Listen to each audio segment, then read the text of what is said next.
Nah bagi saya posisi 0 itu kita sujud. 0 dalam hal apapun, misalnya 0 ketika kita merasa sombong, merasa hebat, merasa sukses, merasa sedang di on the top gitu ya. Sujud netral lagi lah. Sebaliknya sedang down, sedang stres, sedang banyak tekanan, sedang banyak masalah, sujud netral lagi.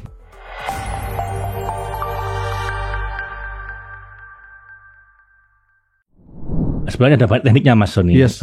Kapan-kapan kita bisa bedah. Teknik Tony Robbins yang ada 9 macam itu. Kita bisa ngatur fokus kita, fisiologi kita. Kita yang simpel itu ngatur fisiologi. Apa itu? Posisi tubuh. Posisi tubuh ya. Ya kan? Dan itu juga ada nasihat ulama ya Pak ya? Atau hadis yang kalau lagi marah, kalau kita lagi marah berdiri, duduk gitu kan, duduk berbaring, itu fisiologis tuh Pak ya? Iya. Lah sholat itu ada fisiologinya karena juga salah satunya ada hikmah di balik itu, state management itu. Iya benar. Ya, posisi rukuk itu posisi orang pasrah, posisi sujud posisi menghamba gitu kan. Kalau saya ya obat stres yang sangat manjur sujud. Masya Allah. Obat stres yang sangat manjur sujud. Gimana tuh Pak? Jika tidak ada bau untuk bersandar, masih ada tanah untuk bersujud. Masya Allah. Iya Mas, untuk menghilangkan stres kita itu. Iya. Gini, stres itu kan karena kita merasa nggak kuat. Iya. Menghadapi tekanan hidup. Iya. Menghadapi tanggung jawab, menghadapi masalah. Begitu sujud, kita serahkan semuanya sama Allah. Jadi sujud posisi menghamba, saya ini cuman hamba, ya Allah, Engkau yang Maha Kuasa, saya nggak bisa, Engkau yang bisa. Saya nggak punya apa-apa, Engkau yang punya. Saya bukan siapa-siapa selain hamba. Masya Allah. Saya bisa kehilangan apa? Nggak ada. Wong saya lahir telanjang, nanti mati juga cuma dibungkus kafan. Jadi saya udah kita ini kan ngapain sih stres loh? Wong kita ini udah menang sebenarnya, udah positif kan? Masya Allah. Dibanding kita lahir loh nggak punya apa-apa Mas ya. Jadi kita semua ini separah apapun kondisi kita sebenarnya sudah plus dibanding saat kita lahir. Dan nanti juga telanjang lagi cuma dibungkus kafan. Jadi anda bisa kehilangan apa? Kenapa sedih gitu loh? Sedih kehilangan rumah, uang. Loh, pada akhirnya itu Anda punya rumah, punya semuanya ditinggal juga. Sebelumnya nggak punya apa-apa, pada akhirnya pun akan kita tinggalkan. Nah, menghadirkan feeling seperti itu kalau bagi saya Mas, anchor-nya itu sujud. Dalam teori NLP kan begitu, kita perlu anchoring ya. Satu posisi atau satu ucapan yang begitu kita lakukan itu kayak menghadirkan kembali emosi yang ingin kita panggil. Nah bagi saya posisi 0 itu kita sujud. 0 dalam hal apapun, misalnya 0 ketika kita merasa sombong, merasa hebat, merasa sukses, merasa sedang di on the top gitu ya. Sujud netral lagi lah.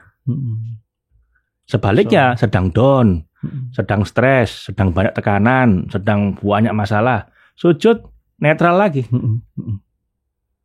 Jadi kalau saya nggak tahu dengan teman-teman ya, kalau kita bisa menggunakan itu sebagai tools psikologi kita, itu harusnya kita nggak lama-lama. Masya Allah. Kalau Tony Robbins bilang gini, ada aturan 90 menit. Anda boleh pegang emosi negatif Anda paling lama 90 menit. Sorry, 90 detik. Kalau lebih dari itu, artinya memang Anda dengan sengaja ingin mempertahankan emosi itu. Iya. Marah tiba-tiba diserempet mobil, food gitu kan Mas? Nggak apa-apa. Respon awal 90 detik itu kan respon refleks ya. Allow yourself to be human.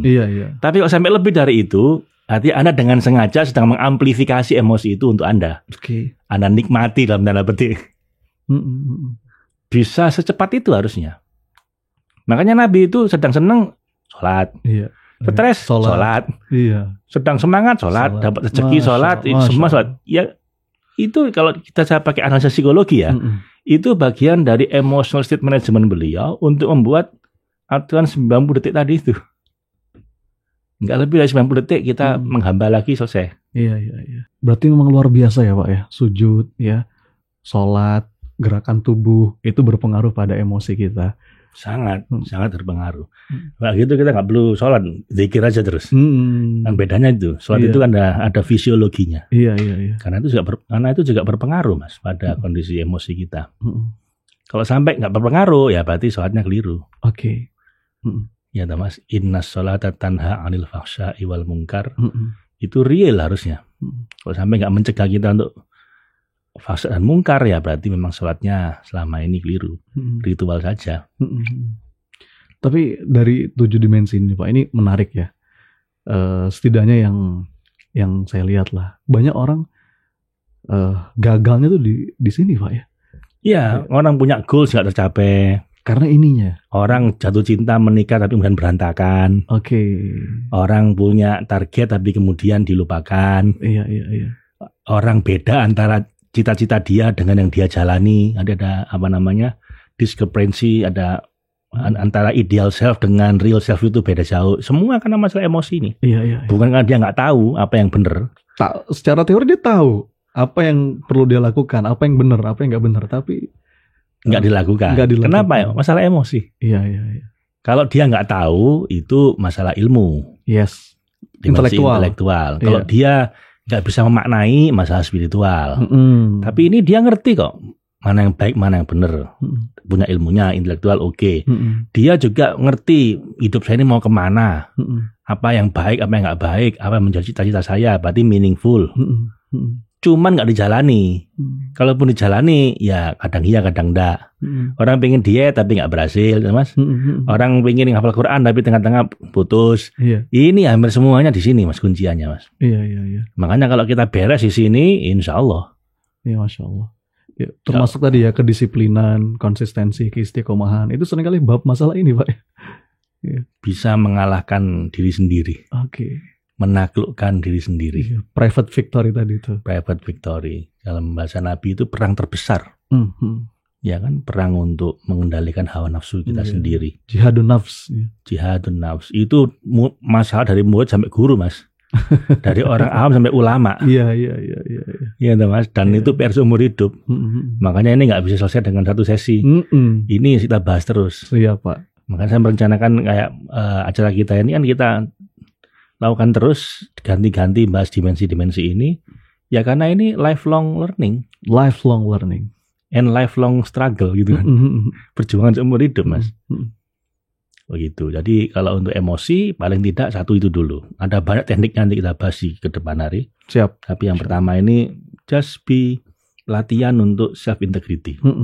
Make and keep promises. Kalau bisa berjamaah, bikin grup. Kalau nggak bisa sendirian dulu, atau minimal berdua dengan istri atau dengan siapa, sahabat.